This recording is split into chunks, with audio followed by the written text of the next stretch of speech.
Please bear in mind that this episode of Ale with Angel was recorded prior to February 10th, 2021, when Charisma Carpenter bravely outed Joss Whedon's abusive nature on the set of Angel and Buffy the Vampire Slayer.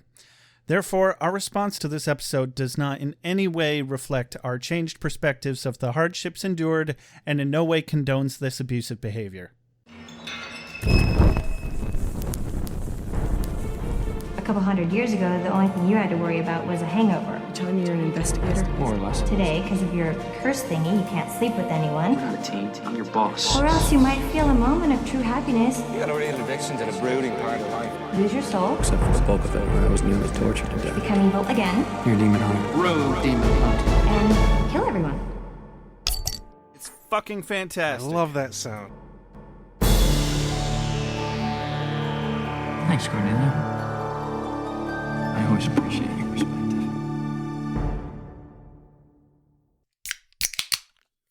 Ladies and gentlemen, welcome to Ale with Angel. I'm Josh. And I'm Rex. And today on Ale with Angel, we are reviewing Angel, Season 1, Episode 19, entitled Sanctuary. Sanctuary! Sanctuary!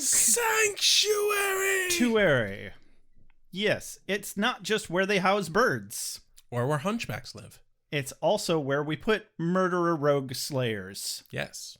Yeah, and doodle-doos. Oh, God. All the doodle-doos. Not more doodle-doos. All of the doodle-doos. For fucking. Or whatever you do to the doodle-doos, I do not know. Your comment on Facebook. What was it? I'm the best at doing chickens or something. Nobody like does chickens quite like me. There you go. Yes, giggity.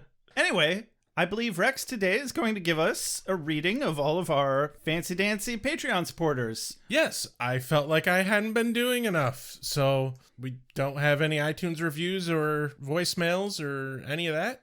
I figured I wanted to do this today. Yeah, fuck those doodle-doos, Rex.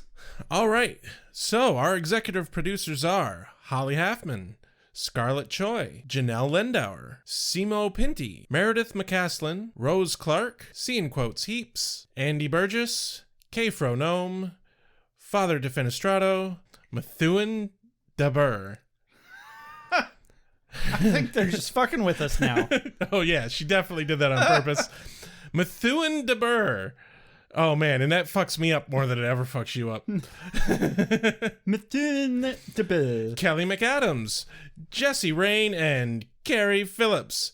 Thank you. Without you, this show literally is not possible. I consider all of those doodle-doos thoroughly fucked. There we go. I feel accomplished. Are our executive producers doodle-doos?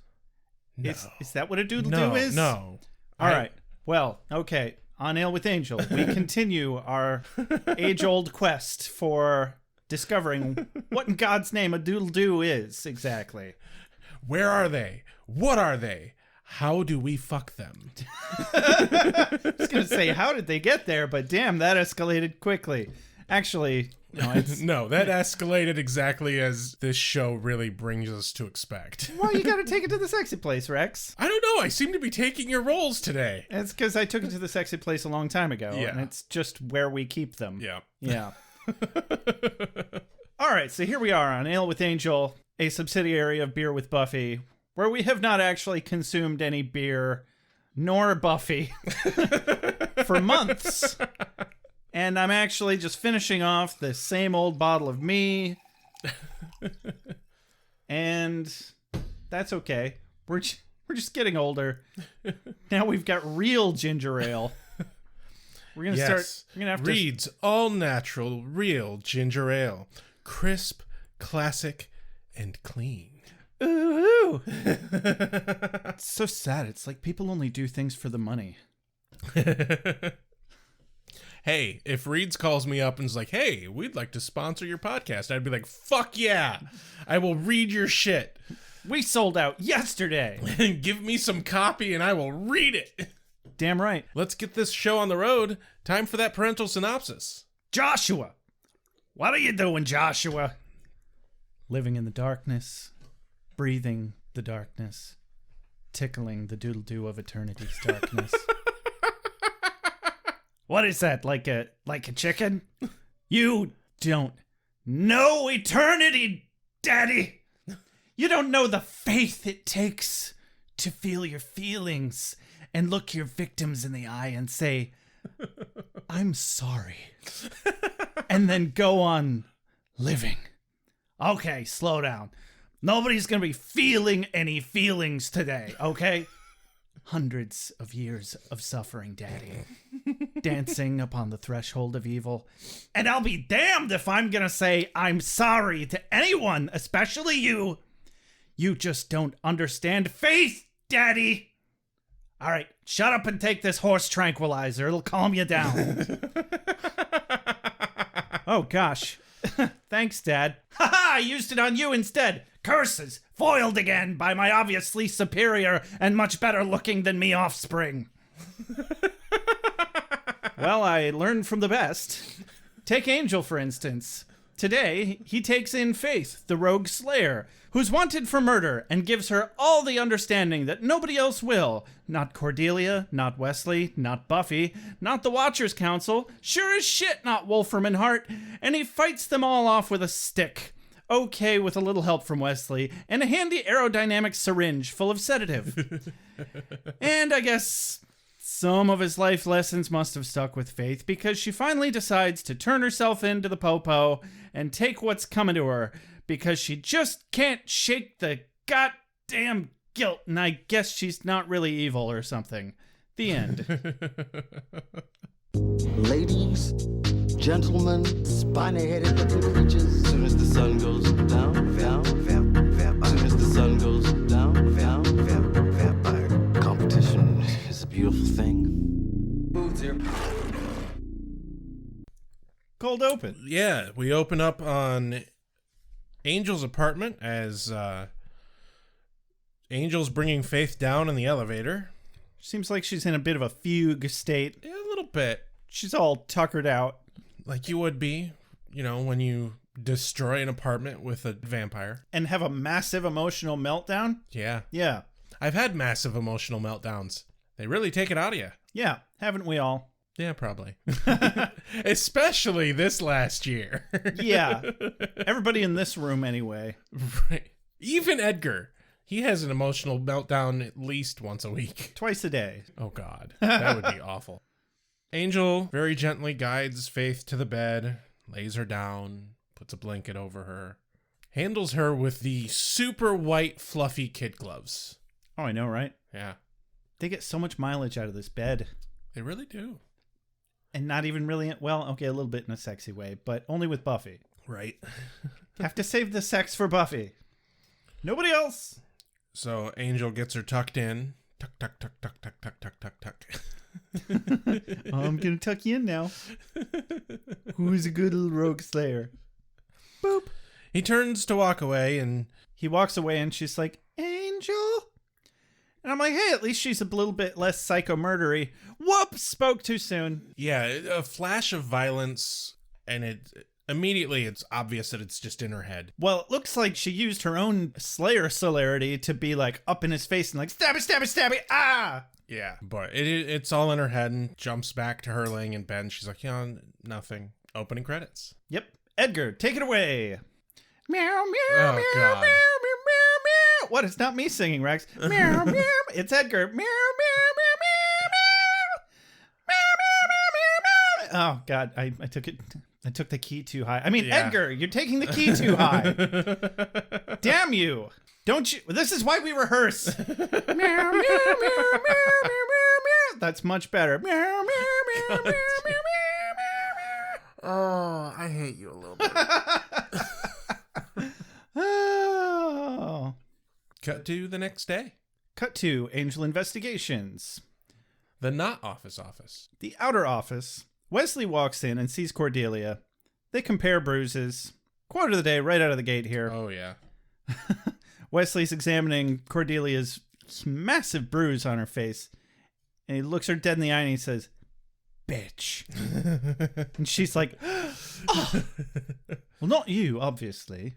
Continues with, I can't tell you how sorry I am that I allowed this to happen to you. I guess Wesley's had a change of heart since his last dramatic knife-dropping Oscar moment here. But I guess his ideals stop at, I've been tortured and kidnapped, you know. Yeah. You know, when I wrote that, I intended to make it sound like Wesley was somehow being unreasonable or flaky in his resolve. He's really not, though. But I know I'd have no sympathy left after what he went through either. Yeah. But I'm so torn this whole episode because Wesley did kind of contribute to Faith's current condition a lot. Yeah. She's not wrong. He is largely responsible and was a shitty watcher to her. Right. It's not Faith's fault, and it's not Wesley's fault. But this kind of falls into the category of, like, when people get a dog, but they don't really understand what they're getting into, and they get a dog that requires a lot of attention. Like, say, people who have never had a dog get a husky. A husky is an expert dog. You really need to know your shit to have a husky. They're super high energy. They're escape artists. They require a lot of fucking effort and training. Mm-hmm. If you don't know what the fuck you're doing, you're too naive, that husky is going to run off and get run over in the street. And it's awful. Or that husky is going to go and kill animals or something, or attack people. That dog needs an expert hand. Faith is an expert level slayer. She needs an expert level watcher. Yeah. Wesley at the time was just too fucking young, too fucking naive, really didn't fucking know what he was getting into. Yeah.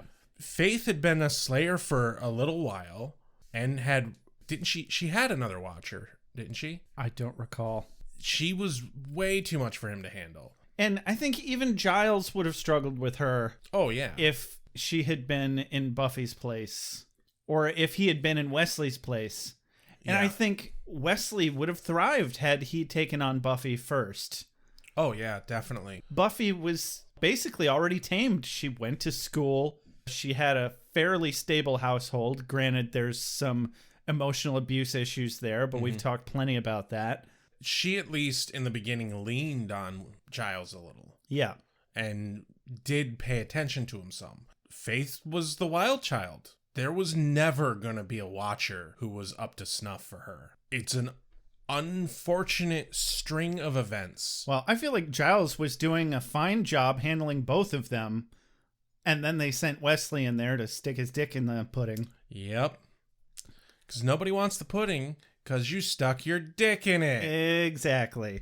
But hey, conflict. It makes for plot. Yeah. So here we are. They squeezed several seasons worth of plot out of it already on 2 different TV shows. Yes. So yeah, anyway, there's some tension here as Cordy and Wesley are super pissy about Angel bringing Faith in. There's a catty little remark from Cordy where she's like, she slept in his bed. Yeah. Not like Angel was also sleeping in his bed. Yeah, he gave her his bed. It wasn't like they were sleeping together. But Angel kind of reads my mind a little bit here as he's talking to Wesley. He says, it wasn't too long ago that you were the one making the case for her rehabilitation. And Wesley's like... his reply is one of my quotes of the day. Go for it. He replies with, it wasn't too long ago I had full feeling in my right arm. And hey, that's where Angel comes in. He, unlike Wesley, has been to evil and back again multiple times. Yeah. And he can see from his unique perspective here that Faith is in fact just troubled and not evil at all. Yep. Per se. Anyway, Cordelia decides to fuck off, which I think is totally warranted. Oh, yeah. Angel didn't argue with her at all. No, like, he he just didn't. let it fucking happen. And he's like, okay, that makes perfect sense. Not only did he tell her to lay low in the first place, Yep. but now he's brought Faith back to where they are after she's been attacked. Like, too soon, Angel. Like, we get it.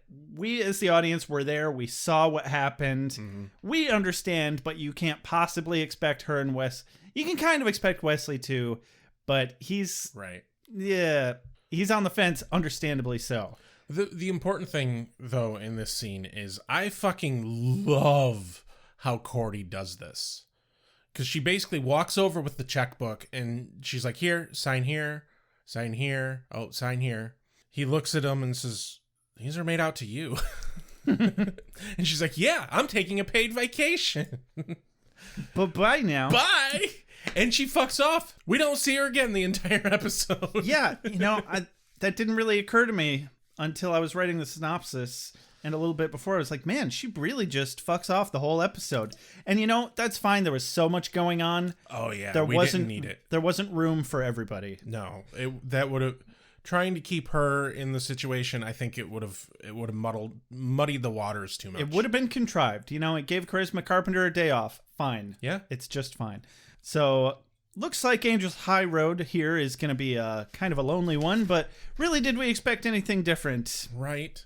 And as Cordelia leaves, she's like, oh, and I'm thinking, sugar high? Maybe not such a great idea. Because he's got this box of donuts that he's going to go feed her to Faith, which is another point of contention. Right. I really liked Wesley's line. He's like, so tell me why the woman who tortured me horrifically last night, this morning gets pastries. Honestly, though, Angel's response is pretty solid. He's like, I don't have anything else to fucking feed her.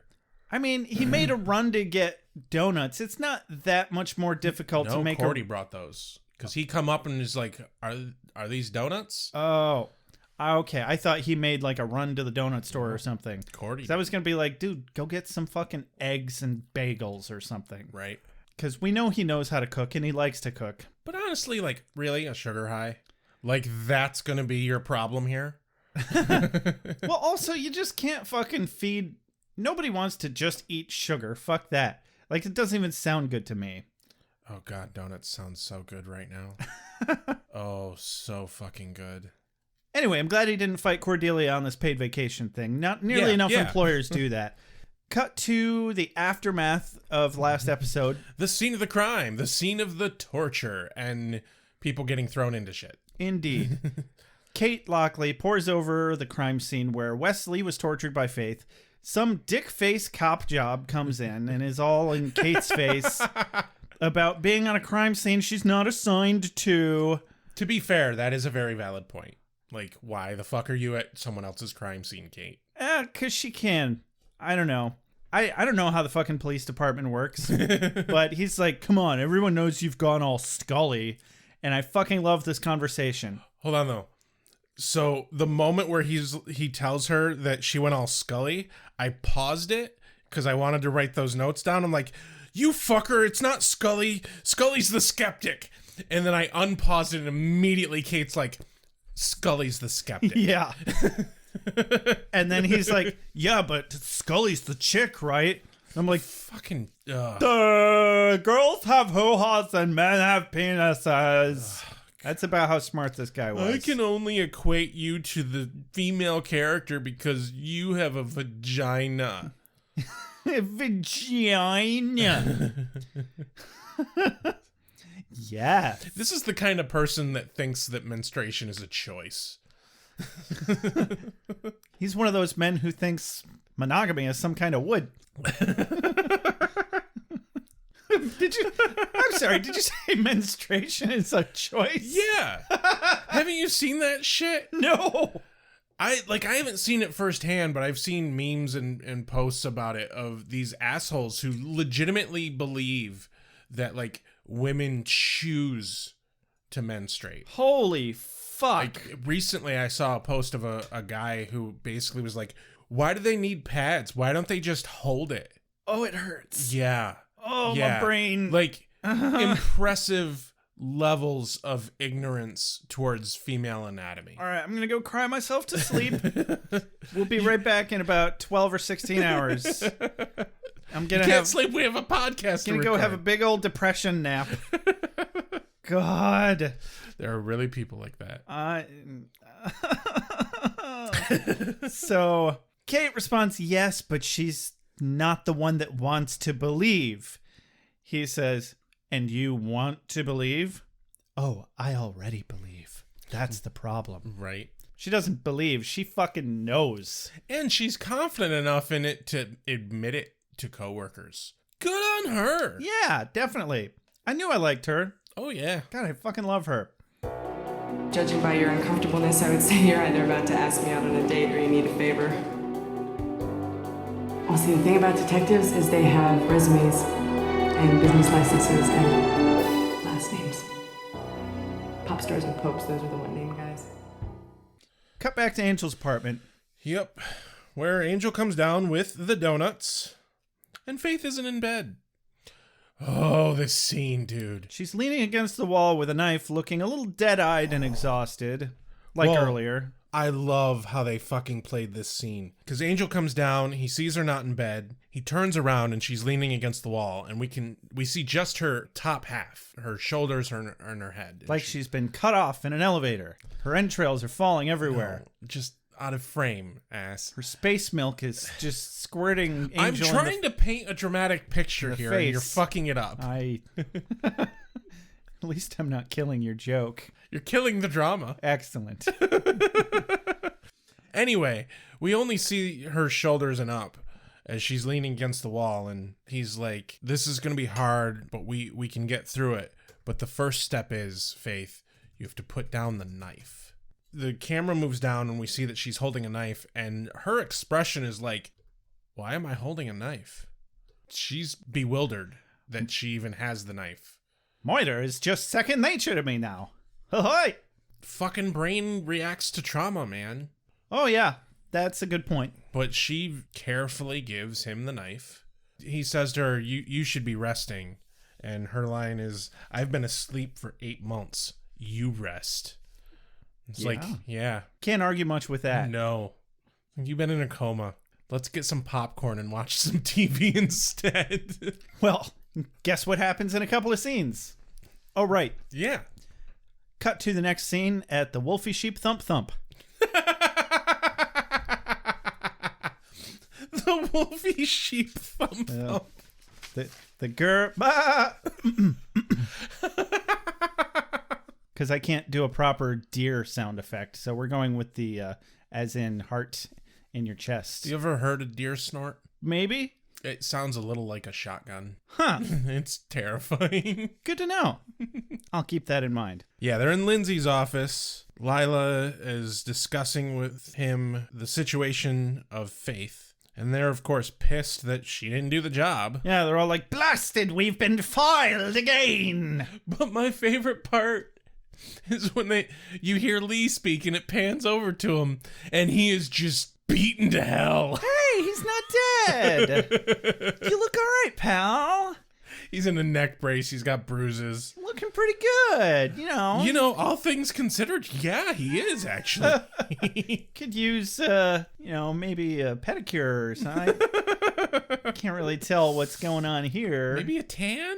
Is that what he needs? Yeah, how about a spa day? Let's have a spa day. You need to learn to relax, man. Yeah, you look a little tense. Why are you so tense, buddy? Quit hitting yourself. I really want to see somebody with Slayer strength actually do that. Quit hitting yourself. Quit hitting yourself. His brain blood just flies everywhere. God. So they're talking about Angel. They're like, he can't be bought. He can't be killed by vampire slayers.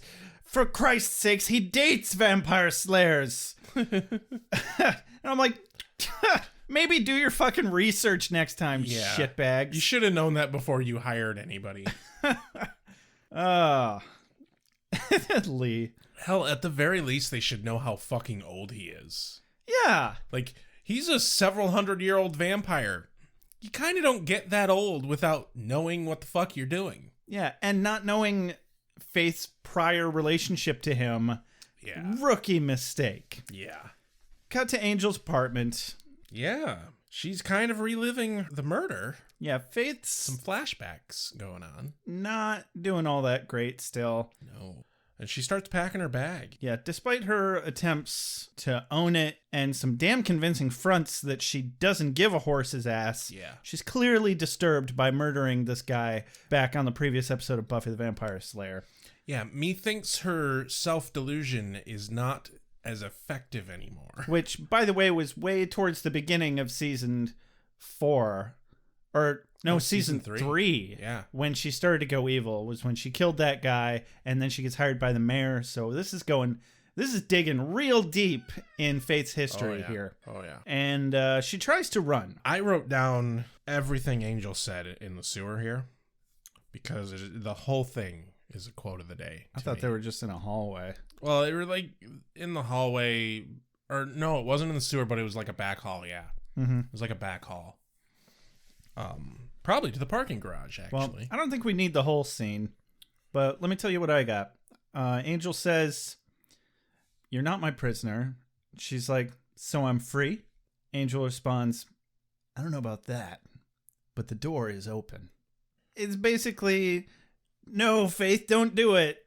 Don't run off into the darkness. You've tried it before, you can't run away. Wherever you go, you'll still be there, kind of shit. All right, the tail end of it is what hit me so well. Basically, he's talking about the darkness, and he says, that was your choice. You chose. You thought you could just touch it, that you'd be okay. 5 by 5, right, Faith? But it swallowed you whole, so tell me, how did you like it? Just that play on it. 5 by 5, right, Faith? Yeah. Oh, Like throwing her that own words back in her really face. dug in. Bam. And the very subtle facial acting on Faith's face. This was the moment, though, where I realized that these two are fucking made for each other. To hell with Right? Buffy, Fangel all the way. Their on-screen chemistry is way stronger. Not than- just, well, sure, but mainly, I'm just saying, they have this connection that I never really thought of before. Right? They're both good people that went insanely evil and torturous. And yeah, they live with trauma and darkness. yeah, and Angel just has this insight into her that fucking nobody else really does. Yeah. That nobody else could. Nobody else here has lived as long as he has and come back around from the dark side like he has. Yeah. But on top of that, like I said, their chemistry, the actors' chemistry. I don't mean like their romantic chemistry. I mean just that when they're doing scenes together, there's a certain kind of tone and energy that they both play off really fucking well. Yeah. I mean, I know what you mean by chemistry. It doesn't have to mean romantic chemistry. It's just how two people play off each other on screen or on stage. Absolutely. And yeah, they both steal every scene they're in anyway. Yeah. And then it's just amplified when you stick them in the same scene together. So it's great. They're great. We all love them. Yeah. Fangel all the way. But yeah, she fucking punches him, clocks him good. He just takes it. He's just like, yeah, that's gonna happen. She's gonna lash out. Is that all you got? And then immediately she's like, help me. That hurt so much it felt good. He probably feels that way. Right. That's hot. Anyway, she stays. Yeah, she stays. Cut over to the pub. The pub. Anyway, some fucking day, they're going to have a regular hangout bar to replace the bronze. Yeah. Maybe. Second season. Oh, okay. Well, don't spoil it for me. Wesley plays darts by himself. While sitting down. What the fuck? I mean, he had a rough day. He can yeah. play darts however he wants. Yeah. We don't know all exactly what Faith did to him. Maybe standing is painful. Very possibly. I mean, falling over in a chair while tied to it, Oh. God only knows. I've fallen over in a chair. Not while tied to it, mind you. I've never actually been tied to a chair. Huh. Gratefully. Knock on wood, that doesn't happen anytime soon. I've never maliciously been tied to a chair. So... So well, that can go some naughty places. he gets up to get the darts off of the board and dodges with fucking ninja dexterity as a dart flies straight into the bullseye right where his head was. Yeah. Just like when Angel dodged the arrow that Faith shot at him last episode. And by the way, this dart would have hit him like right in the brainstem. Yeah. It would not have gone well. No. It'd Got have been really lucky. You're gonna have a bad time, McCoy. It's in the bone. It's in the bone. Oh, shit. So he turns around and, well, guess who it fucking is? Oh, these fucking guys. It's the Watchers Council twats. We haven't seen them since third season Buffy. They're the assholes who were supposed to bring Faith in and conspired with Wesley to kidnap her. Yeah. Their names are Weatherby, Smith, and Collins. Yep. So I think Weatherby is the one that does most of the talking here with the deep voice. No, Weatherby's the dude who threw the dart. Okay. Collins is the leader. Okay. Collins is the one who does the most talking. He's the deep-voiced, Yeah, and the smart one. The asshole who lights up by the no smoking sign. Yeah. So, first of all, yeah, he lights up a fucking cigarette in a non-smoking bar because he's such a badass. I cannot tell you how many people would be all up in his shit immediately. Like, if you want to stay on the down low here, you need to not do that shit. Not only would there be like 6 Karens passively aggressively coughing directly at him, but I've met some scary ass waitresses in my day that could probably take these 3 fuckers with Wesley's help. He also does this thing that, like, it's one thing to light a cigarette in a place that is no smoking, but he starts using the fucking candle on the table as an ashtray. Honestly, I thought that was just resourceful. No! You can't use that candle anymore. Well, duh. At least it's better than ashing on the table. What was he supposed to do? Not fucking light a cigarette, first off. But now that he has, I think that was the best place for him to put the ashes. I don't know. It didn't matter at that point. Like, you shouldn't fucking be smoking at all. Yeah. But I get it. They're evil. They're evil. Evil! Oh, by the way, whenever I use that GIF, guys, I put the evil words in there because I found that GIF without the evil words. I was like, evil? This GIF sucks. You know what it needs? Evil! And you know what? He's the kind of evil that would not help a lady with too many parcels. No, he wouldn't. No, it's very clear. He's that evil. He's a douche like that. But yeah, oh God. So they're inviting Wesley back to England. Yeah. Well, they're so very obviously trying to play him. Yeah. I'm so grateful that Wesley actually sees through this bullshit, because if he didn't, I would have been like, I need to go back in time and slap a bitch. Oh, yeah. Well, and also he let them pin him into the inside of the fucking booth, which he didn't have much of a choice, I'm sure. Right. But I don't even let my family pin me into the inside of a booth. I'm like, I need to be able to fucking go if I need to go, because fuck this. It's almost as bad as being trapped in a car on a road trip for me. Yeah, they're like, oh, nobody blames you for what happened. Wesley's like, really? Because I rather got the impression they did when they sacked me. That was so dry and obviously sarcastic at the same time. It was really good. I loved it. Really? Because I rather got the idea that they did when they fired me. It's fucking great. Oh my God, he turns into a badass so fast. He really does. They grow up so quickly. They obviously want his help to get to Faith, but he won't do it unless they guarantee Angel's safety. Yes, which, good on him. Yeah. I don't want to share my feelings. I don't want to open up. I want to find the guy that killed Tina, and I want to look him in the eye. Then what? Then I'm going to share my feelings.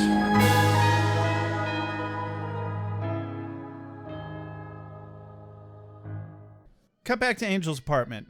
Faith is like, "Hey, Angel, can you brood wave me some popcorn?" and Angel's like, "God damn it, Faith, don't you know there's no amount of brooding you can do, pop. No amount of suffering, pop, pop. No amount of being sorry that can ever amount to pop, pop, pop, pop, pop, pop, pop, pop, pop, balancing out the cosmic scale. But that doesn't mean you should ever stop brooding. God damn it, Faith, not for one broody second."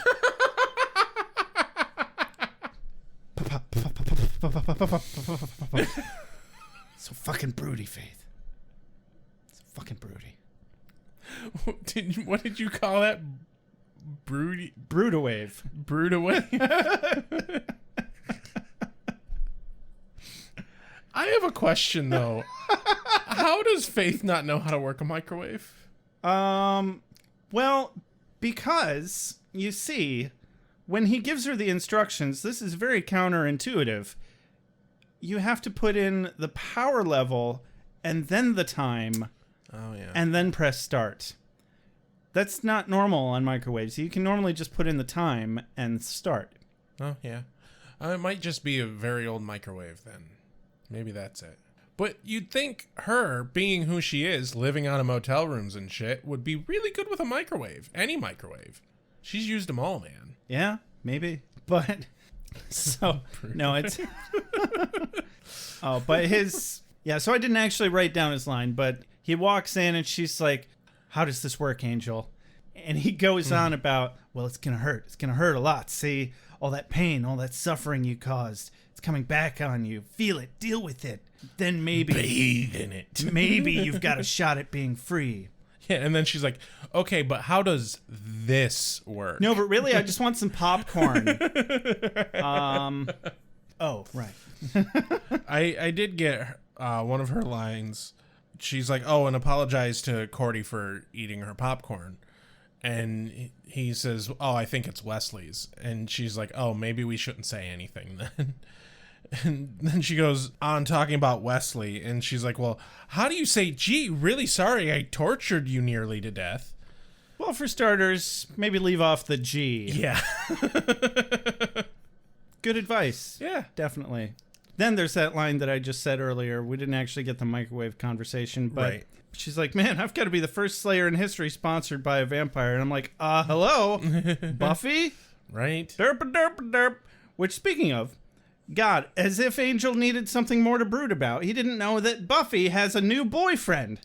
Yeah. I mean, he kind of did. Obviously, he was eyeballing Riley at the coffee shop when he visited Sunnydale, and then he grilled Willow about him, but they weren't quite official just yet. But yeah, whatever. Everybody's having a broody time. Yay! Faith learns how to say she's sorry. Oh, I fucking love that. Because she reveals to him that Buffy has a boyfriend. And she's like, oh, you didn't know. I'm so sorry. She really does seem sorry. Yeah. He's just like, see, you do know how to say it. Yeah. That's good. That's a good start. This is good. He turns around and he's like, that's good. Trying to be humorous. Good diversion. Good diversion. And that sets us up for later when Buffy gets there. It's okay, Angel. You're going to be okay. You've got your own TV show. Riley doesn't. So fuck it. Yeah, exactly. That's what's important. Honestly, a Riley TV show would be fucking boring. I know, right? Anyway, cut back to the Gerba Thump Thump. The Gerba Thump Thump. Wolfram and Hart.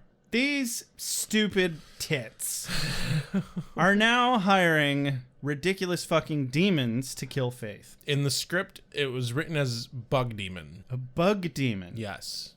And apparently female. Sure. Whatever you want to call it. But that's pretty much the whole scene, though. They're like giving it coffee and subversion. They save it until the last shot of the scene. We don't know what they're talking to, but they're talking to somebody, something. Do you take cream with your coffee? Oh, I'm sorry. I didn't mean to make comments about your hands. That's speciesist of me. I'm like, what? It's got hands, but it's this four-eyed, big-toothed, scary thing, whatever. Yeah. This is a bug demon. Bug demon. Cut back to Da Bar. Da Bar. This is where Wesley makes them promise not to harm Angel if he agrees to attempt to sedate Faith. Yeah, they give him a syringe with a ridiculous tranquilizer that could drop several men. Could easily take down a man twice your size, Wesley. And I'm like, oh, it's really not that much. No, but he's kind of thin. He's not that small. He's not that big either. Anyway, goon number 3 over there, which was what, Weatherby? Yes. The one that throws the dart? Yep. That fucking douchebag.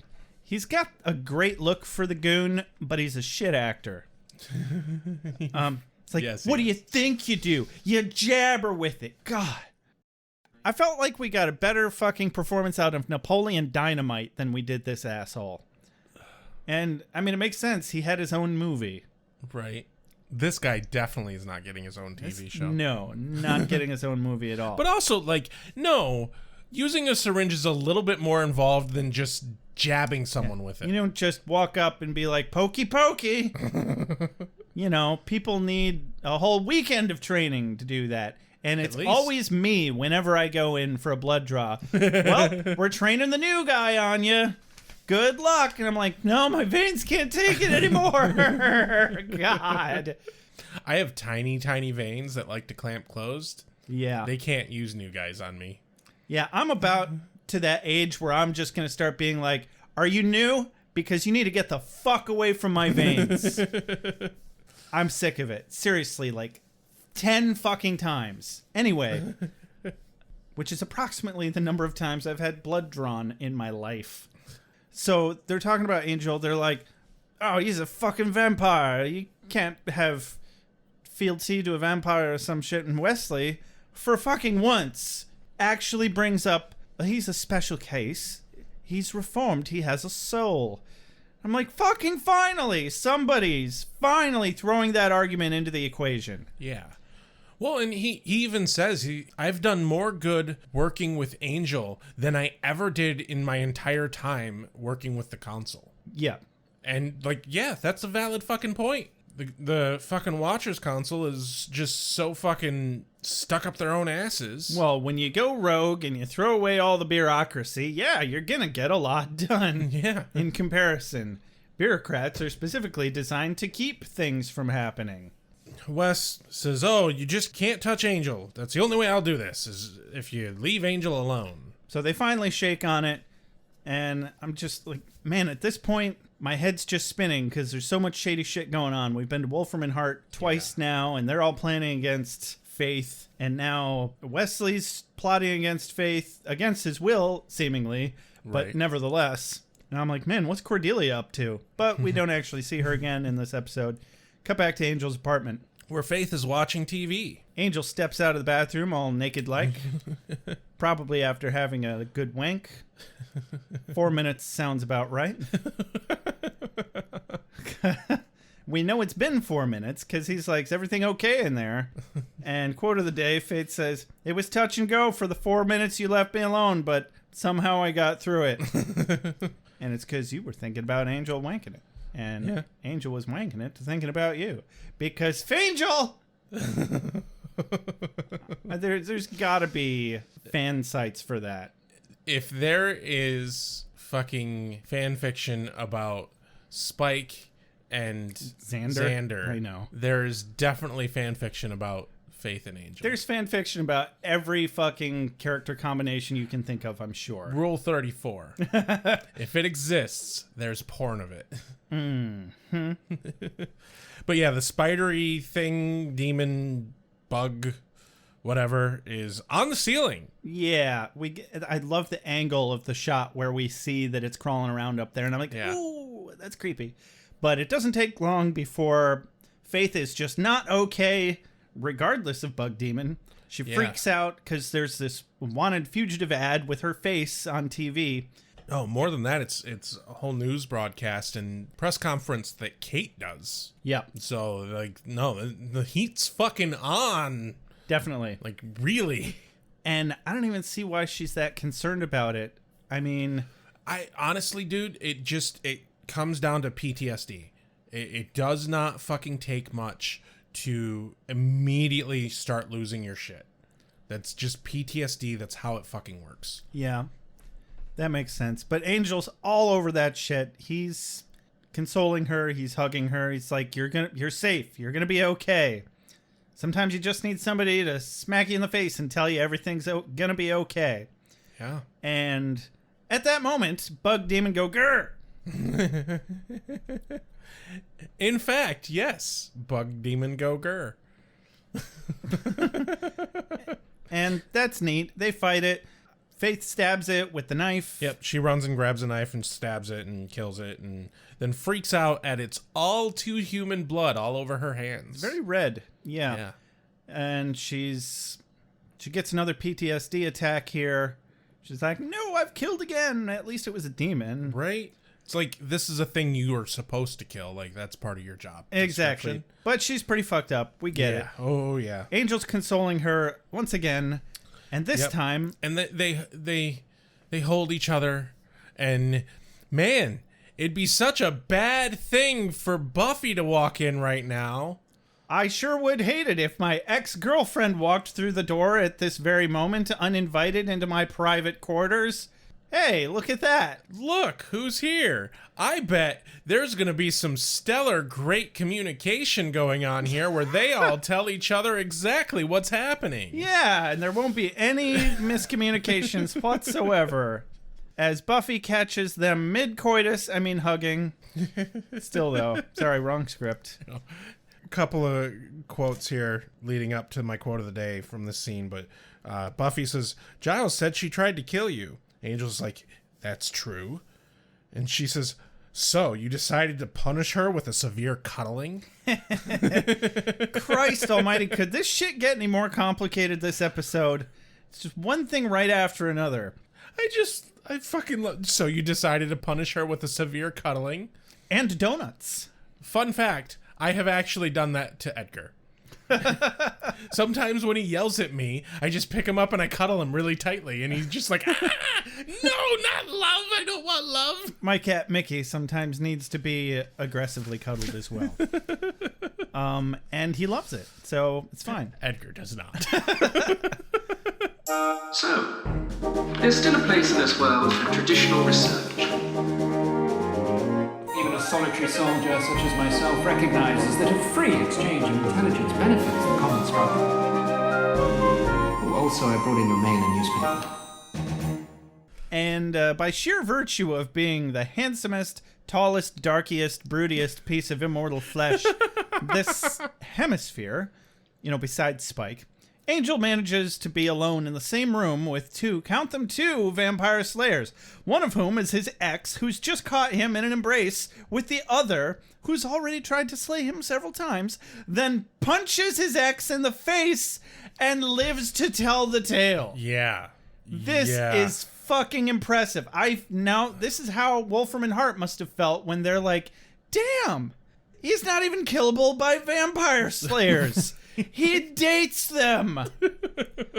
Who the fuck are we dealing with here? How can you contend with that level of sexuality?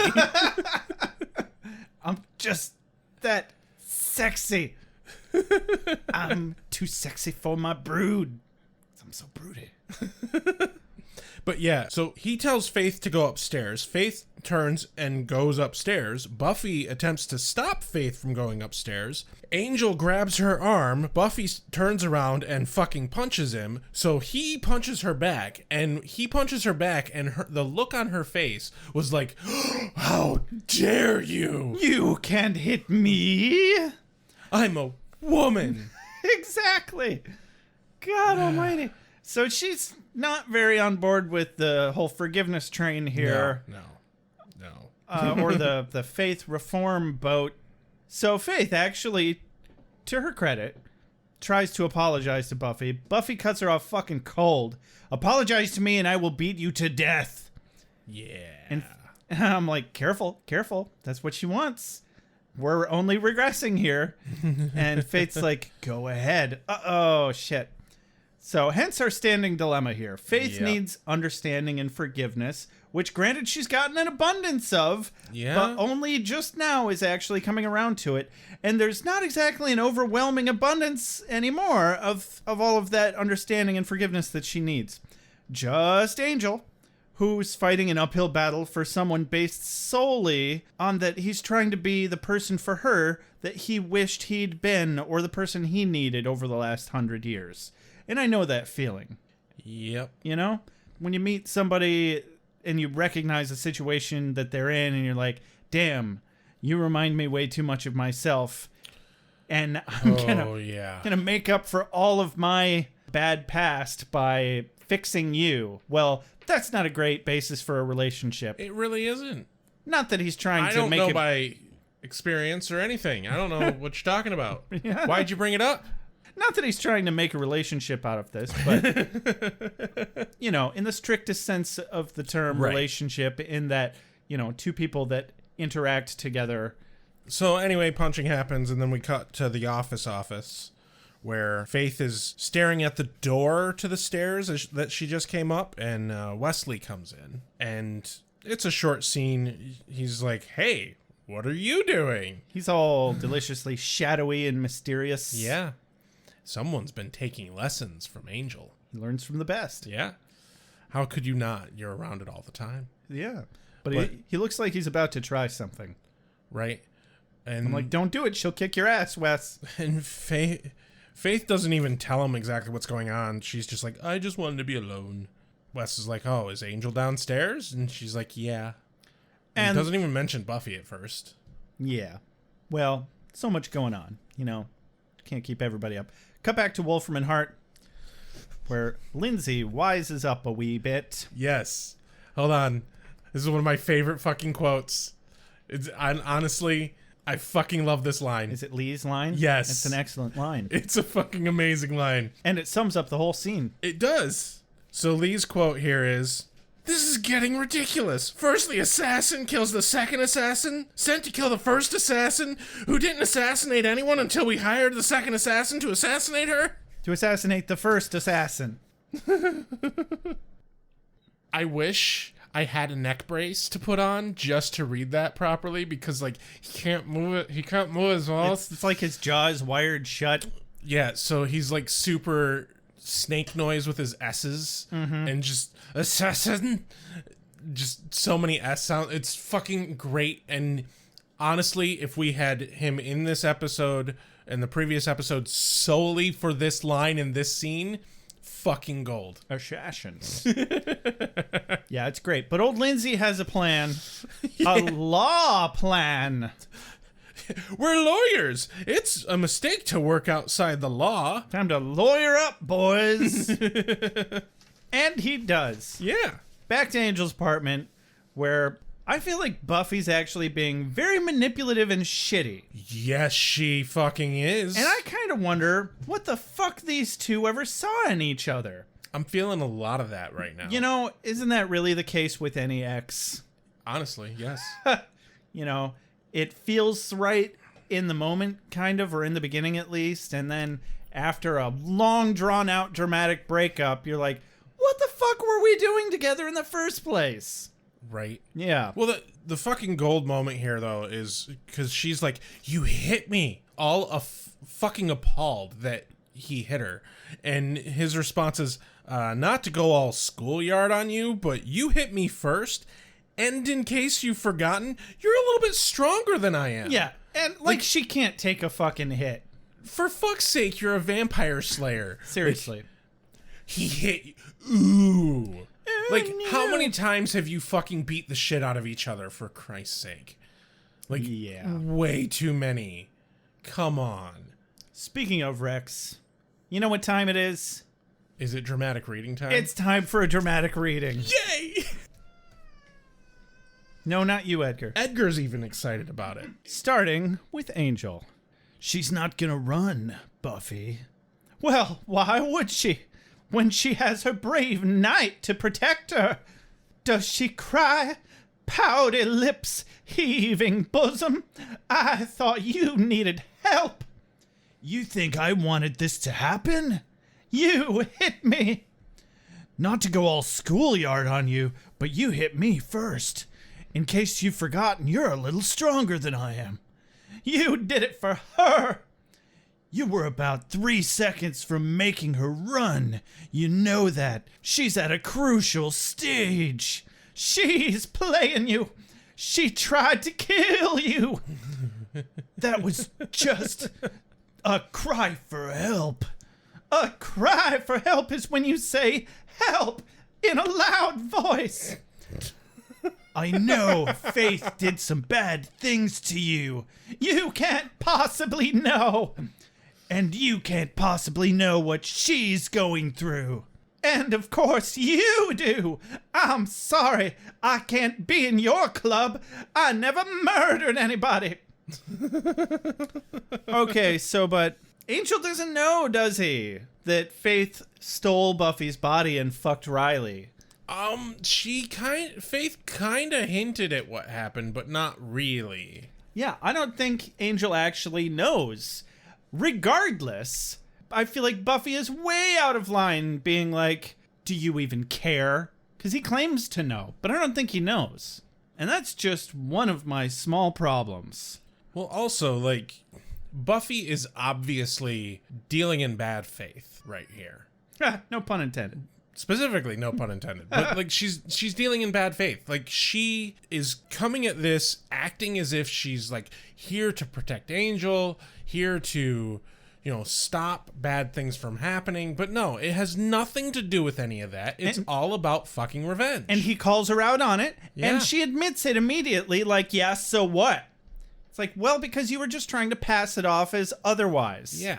It's like, That's so what? like, you're being disingenuous. Extremely. Fucking quit it. Yeah. And not only that, but she's digging in her heel into Angel about being a mass murderer, which is completely not fair. He was Angelus, Right. not Angel.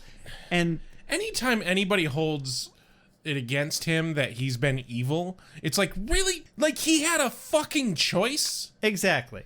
And now he's using that experience as Angelus to identify with Faith's pain right now, Yeah. which is about the best fucking thing you can do with that kind of an experience. And Buffy knows Angel's story, but she doesn't hold all of his checkered past against him as long as she can possess him.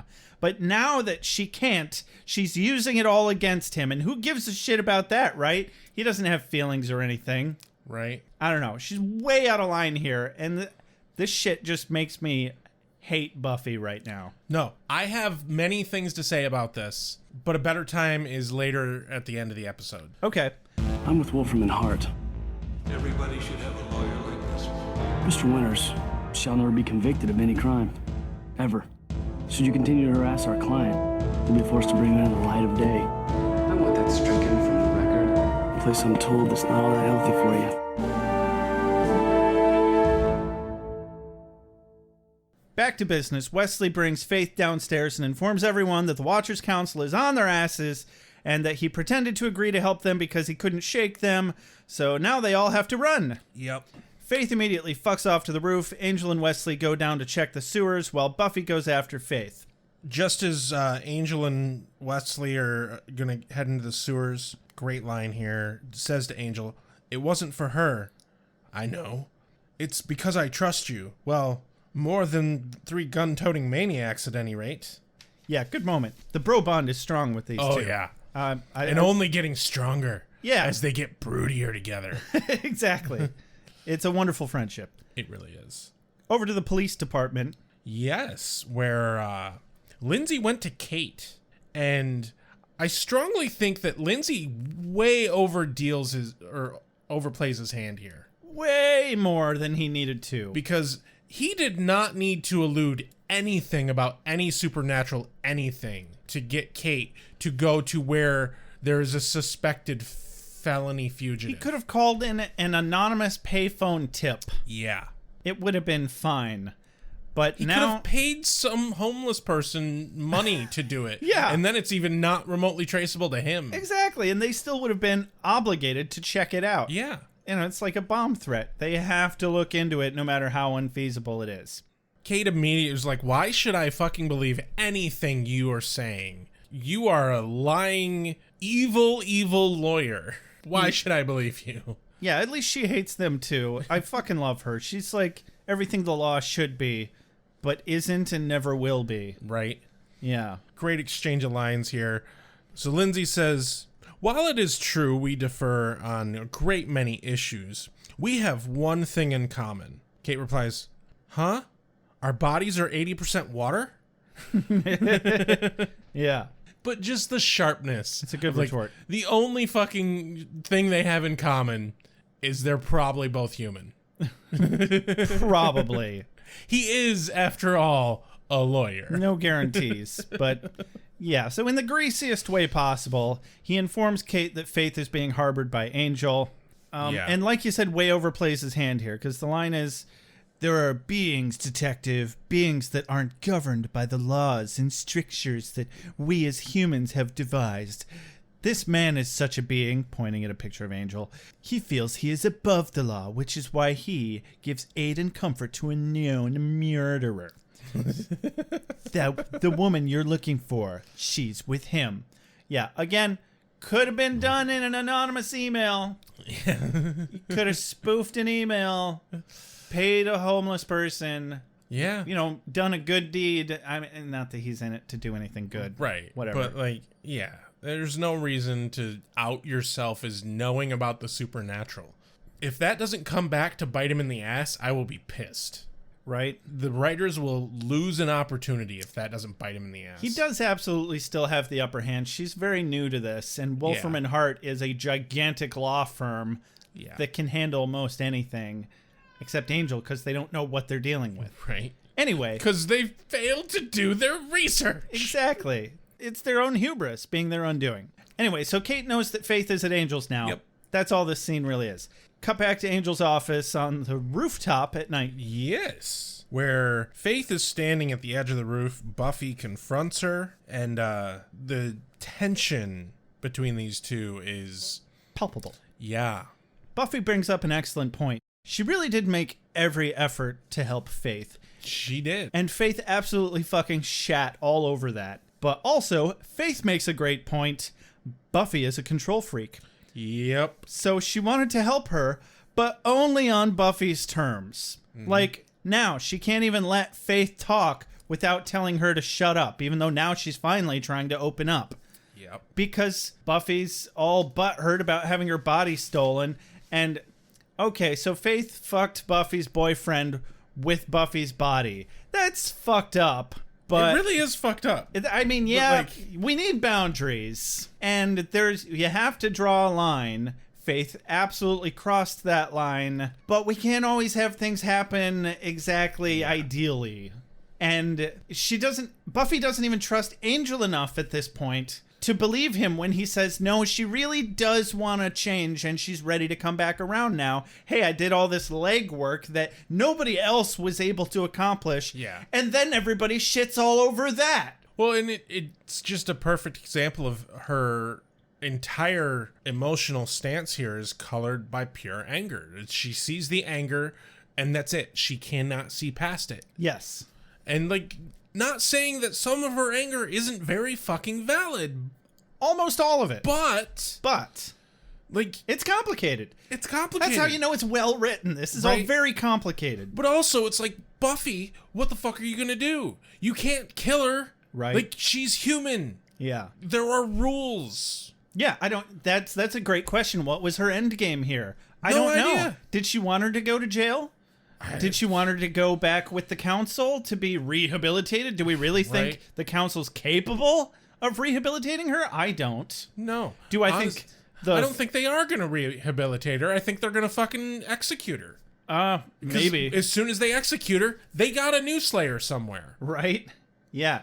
They're not morally above it. No. Doesn't seem like... that's how they're going to solve that problem. And honestly, you know that because right at this moment, Collins comes in with the fucking gun. Yeah, I guess the Kool-Aid Man has had enough of this shit because it really is too easy to acquire automatic weapons because when they're not even carting large anthropomorphic pictures of sugary beverages, you know things are out of control. And this is in California, of all places. California. Man.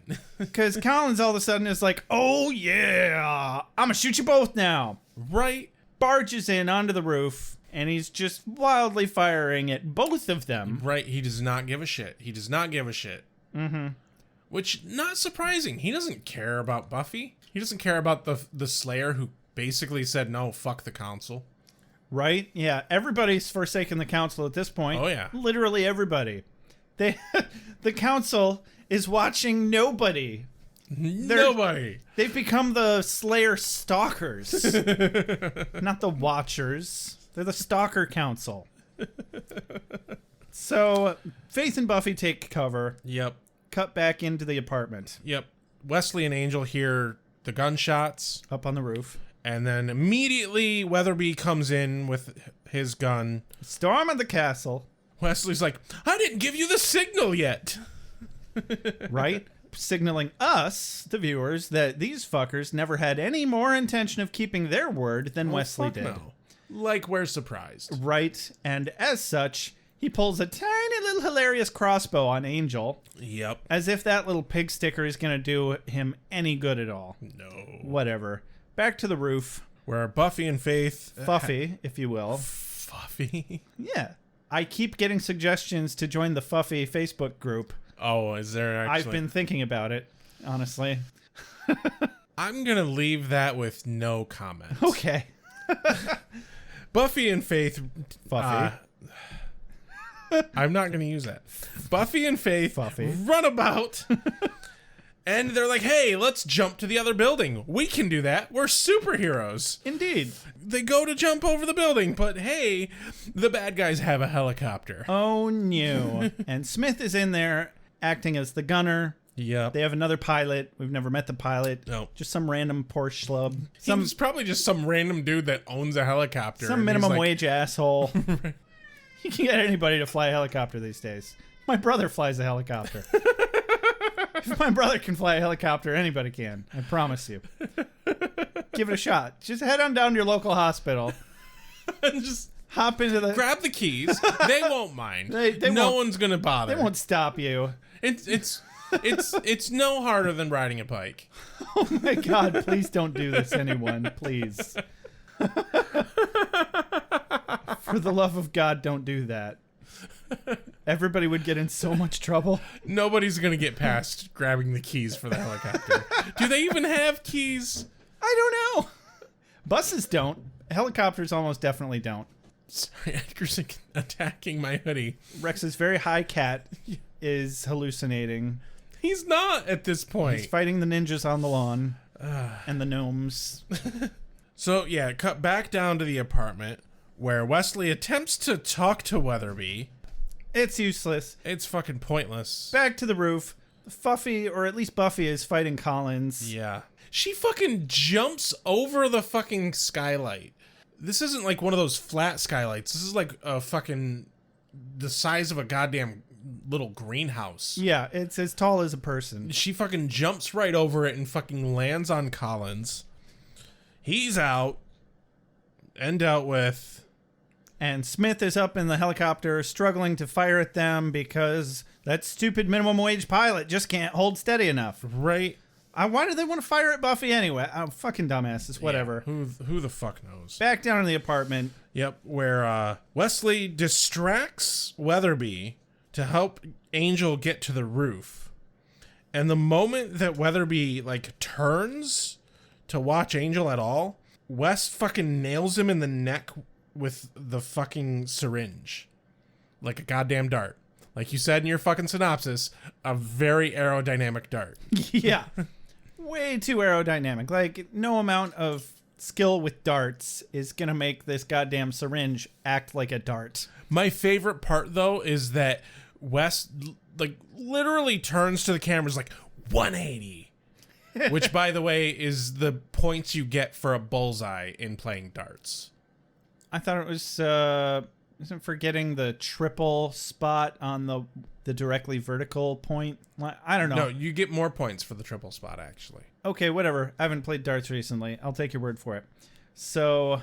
But I just like that because he doesn't say bullseye. He says 180. 180. Like, that's very geeky. Yeah. Yeah, so Wesley had already told Angel to get to the chopper. Yeah. Do it now. And then he creates a distraction for Angel by... with the fucking syringe dart. That's for calling me a ponce. Like, well, maybe you should stop being a ponce, Wesley. Yeah. And you know what? He kind of has. Like, at this point, he really kind of has. Oh, he's rapidly approaching anti-ponce status. Yeah. Good for him. Wow, think you can take me? Thanks, B. Fancy free. Thanks, B. Fancy. Thanks, B. Fancy free. Thanks, B. Thanks, B. Fancy free. Whatever. Thanks, B. Want. Fancy.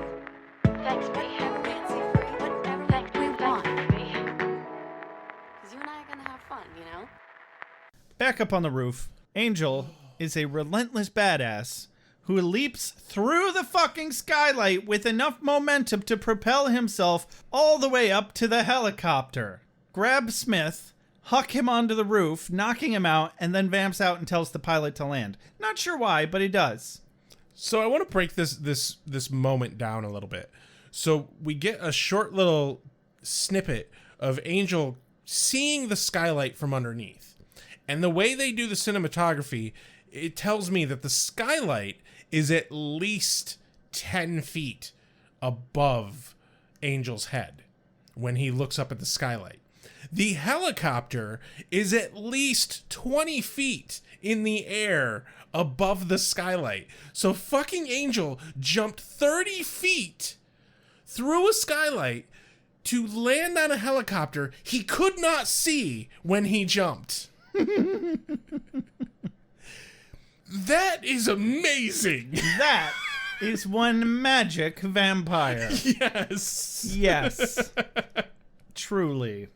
But also, that was a very expensive stunt, and they spent their entire fucking budget of this episode on that. A good portion of it, because that was a real helicopter. Yes. Yeah. It was a real helicopter. They obviously fucking put a stuntman on some sort of springboard and launched him through the fucking skylight at it. It was probably a combination of launching and pulling on a rope or still lines. Fucking impressive. The dude actually got thrown off the helicopter, obviously onto a fucking pad or something, but still just fucking amazing. Amazing stunt. B-movie action quality. Totally outlandish. I fucking loved it. Fucking ridiculous, and I loved it. But what I don't understand is, why did he have to go down with the helicopter? Right. The helicopter was not a threat after he threw Smith off of it. He could have just jumped back onto the roof and let the pilot go. Yeah. And then Buffy loses faith, the character. Yes. Not actual faith. Which I don't think she's had any of that for a while either. No. And she's gone and fucked off again. Great. So back down on the street. Yep, in like a parking lot or something. The chopper lands. The police show up. They're like, "Hey, where's Faith?" And Angel's like, "No, I'm not fucking talking. I don't talk to the pigs." I got a right to remain silent, and he does. Yes, and they arrest him. And Kate is like, "Fuck you. You're coming with me."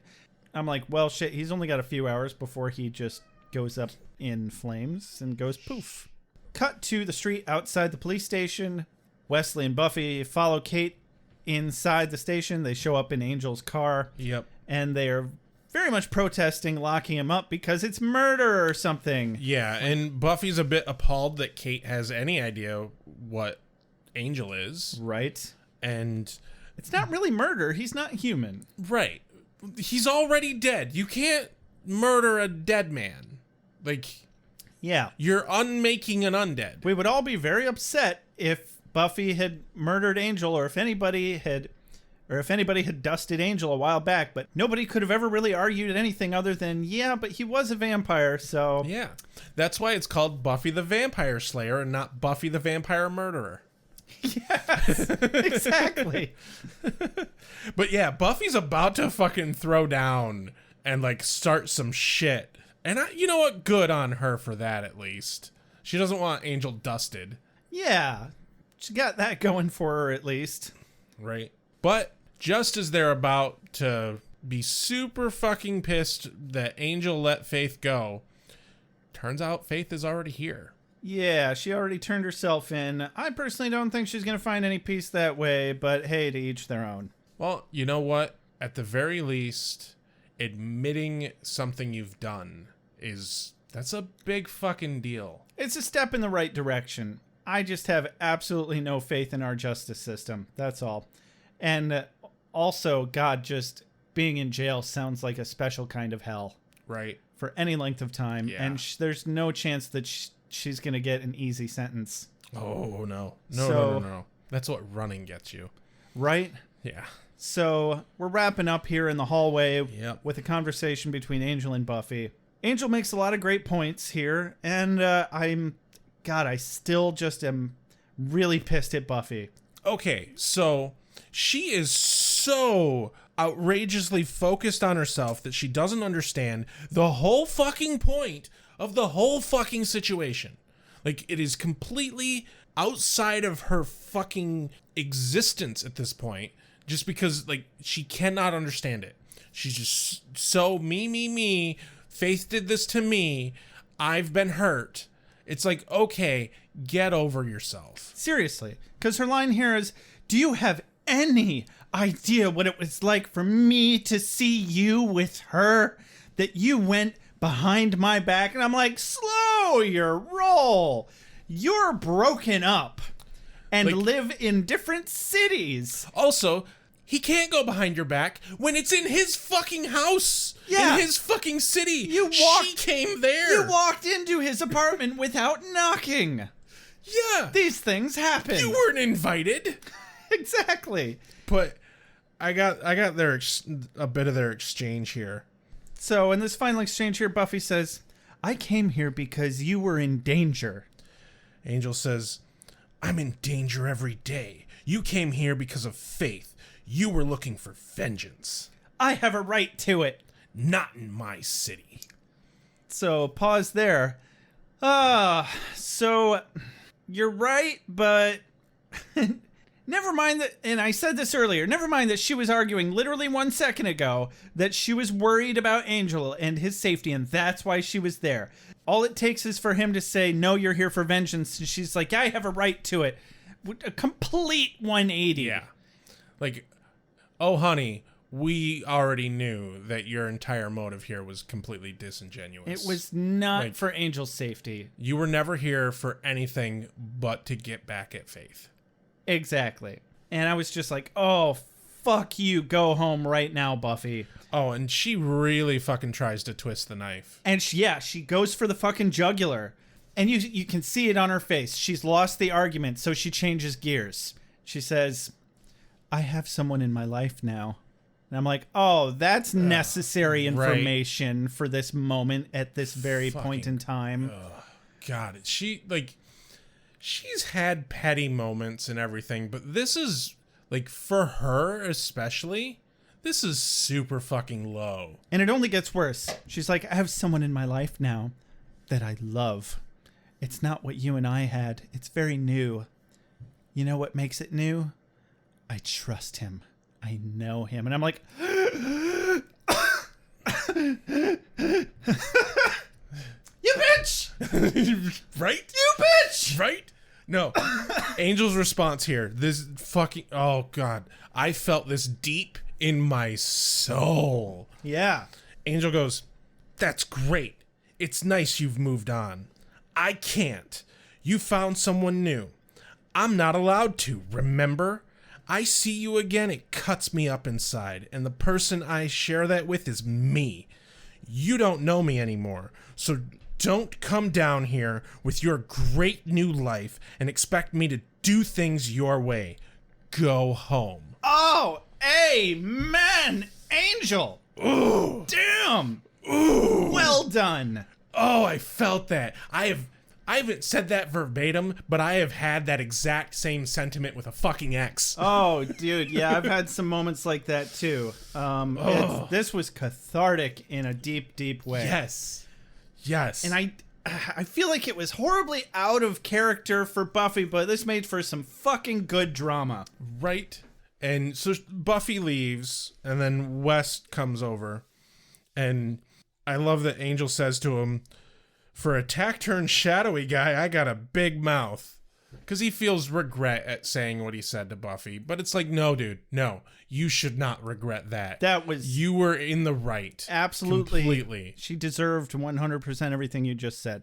Like, yeah, okay, she's the Slayer. She's a badass. But she does not get to come to your fucking town and order you around. Seriously. Like, that is not how this works. And also, Wangel Bond, pretty fucking strong here. Oh, yeah. Oh, yeah. Great moment. Yeah, he's like, I think you did the right thing. He's like, what, yelling at Buffy? No, the other thing. We're back on Faith now, and he's like, I hope she's strong enough to make it. Peace is not an easy thing to find.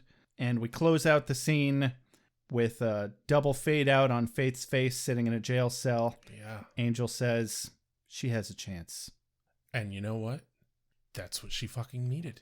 That's the entire fucking point of all of this. Just to give her a slim fucking chance. There it is. Curse slam on those jail cell doors. Yeah. Probably for a very long time. Good for brooding, bad for living. Gur-arg. Gur fucking arg. Is this for me? I must be ready. I need my strength. Give me more! Nights I shall walk in the earth. Hold on. You've got something in your eye. How'd you feel about this episode, Oh Rex? my god, it was so fucking good. It was well done. Now, I will say this. The previous Faith episode was better. Yeah. But this paid off. Like this was really fucking good. It was expertly fucking done. It certainly did not have the same tone as the previous episode, but why do we need the same tone twice in a row? And like I think the only reason that this wasn't, in my opinion, quite as good is the pace of the previous episode was phenomenal, and this one didn't quite have as good of a pace to me. There was a few moments where it felt a little draggy, and there was a little bit too much of Angel repeating the rhetoric of all of it to Faith. It was either draggy or there was too much shit going on. They couldn't really find a happy medium there, but it balanced out, I felt like. No, the ending fucking makes it. The tell-off that Angel gets to have with Buffy, perfect. Just fucking perfect. That was exactly what he fucking needed to say there. That was very cathartic, and I feel like gave us a lot of closure on the Angel-Buffy relationship. And also, it makes me long for a proper Angel-Faith relationship, but you know, it's kind of nice that they don't always take it to the sexy place. Right? No, that, you know, exactly. We're living in a very over-sexualized yet still fucking puritanistic society. Yeah. Which I don't know how they pulled that off, but they did. And I really loved their connection, because I never, like I said earlier, I never really recognized it before, but this episode really brought it home and tied it together really nicely. And even though, you know, they're coming from two very different places, they still have very similar souls and experiences. Well, I think one of the key things that this episode had in it that we desperately fucking needed was part of the first entire season of Angel is about introducing and establishing the plight that is being Angel. Yeah. Like, why is he so dark and broody? Why can he not have nice things? And his last thing he says to Buffy here is like the finality of that entire fucking point. He can't have nice things. He can't move on. He's stuck where he is forever, for eternity, because he's cursed to be so. Yeah. And that fucking sucks. It does. And it finally sets it into a place where they won't fucking need to go over this again. Hopefully. But they might, but like it really solidifies that concept into the canon of the show fully and completely. Mm-hmm. And I think that having Faith come in just made it so much better. So much better. Yeah. And I just love the idea that, like, they really sold it, that she's not evil. She's just misunderstood. And broken. And that even though she did unforgivable things, she can still come back from it. Yeah. They gave her a redemption arc. And I liked it. Yeah. Fuck yeah, I liked it. I kissed a redemption arc, and I liked it. Giggity. Fuck a doodle-doo. Perhaps doodle-doos are redemption arcs. No, that doesn't make... Damn it. Maybe? Join us next week on Hell with Angel. What is a doodle-doo? Maybe we'll find out yet. Someday, we will find one. And probably fuck it. That's what you do. You fuck a doodle-doo. All right. Quotes of the day. Quotes of the day. What's your quote of the day? Right in the doodle-doo. That's not a quote from the show. Oh, you're right. My bad. My quote of the day, Rex. I'm going to go with a Faith line, one that we didn't actually squeeze into the episode here. So my quote of the day is when Faith is arguing with Buffy on the roof and says, "And you can't stand that. You're all about control. You have no idea what it's like on the other side, where nothing's in control. Nothing makes sense. There is just pain and hate, and nothing you do means anything. And then she gets cut off. She says, you can't even, and Buffy says, shut up. But she gets across this point that she's only acting out because she feels so helpless and out of control. Yeah. And I identify with that. The flow of the recap didn't really work to read it in episode, but I wrote that down. It was definitely one of my fucking possible quotes of the day. It was phenomenal. What's your quote of the day, Rex? So I gotta give my quote of the day to Angel's final zing to Buffy. Okay. I'm not gonna reread it because I've read it already. The whole fucking spiel of him saying that he doesn't get to be happy. But my honorable mention is definitely Lee's line about the assassins. Assassins. Assassin. This is getting ridiculous. The first assassin kills the second assassin sent to kill the first assassin. Just fucking love it. It was an excellent Oh moment. my God. Absolutely. I had to pause it and laugh for a solid 5 minutes, man. It was so fucking good. I loved it. And honestly, I was sad at first when he lived, but I'm grateful that he lived just so I could get that line. Very nice. I want to give an honorable mention as well to Angel's line earlier. I'm doubling up on the broody, dark, serious lines on my quotes here. He said, well, it's supposed to hurt. All that pain, all that suffering you caused is coming back on you. Feel it. Deal with it. Then maybe you've got a shot at being free. Yeah. And again, stellar fucking advice from a psychological standpoint. Yes, don't close up your goddamn emotions. You will only make it worse. Like Faith did. That's why she got so close. That's why she thought she was evil. Yeah. She was like, well, whatever, it doesn't bother me. I don't let things bother me, but it did bother her. Mm-hmm. And she went out and she fucked up a lot of people's lives because she couldn't just stop and be like, yeah, I fucked up and I feel like shit about it, and just let herself feel like shit for a while until she didn't anymore. That's how emotions work. They suck, but they're there for a reason. They in fact are. Yeah, so shit, this has been another episode of Ale with Angel. Don't forget to find us on Facebook. Follow us there. You can join our Facebook group where we love to interact with all our fans. You can follow us on Twitter. Hey, if you didn't know it, we have a Beer with Buffy hashtag. So if you want to say anything to us, you can @ our Twitter, but you can also just use the hashtag for anything you share that's Buffy related. We'd love to see it. What? That's crazy.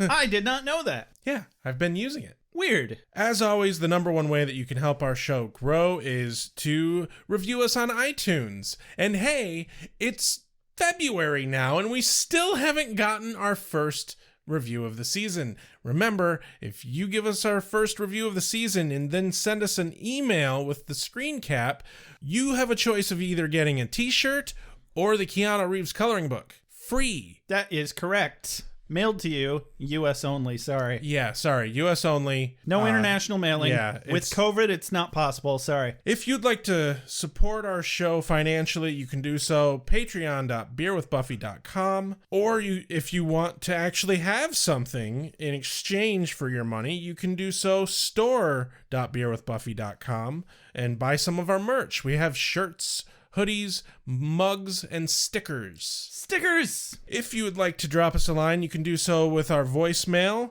I actually wrote this number down for once. 269-743-0783. Thank God I needed a break. So bad. You can also text that number, and you can email us, beerwithbuffy@gmail.com. As always, thank you very much to JJ Treadway for our opening and closing transition musics. This has been Ale with Angel. I'm Rex. I'm Josh. Have a good night. I'm gonna go brew to wave myself some popcorn. Pop. See, as soon as you said brew to wave, I just imagined him like glaring at the microwave. It was so much better than that. You're welcome. Slave yourself to this cult. You don't like the color?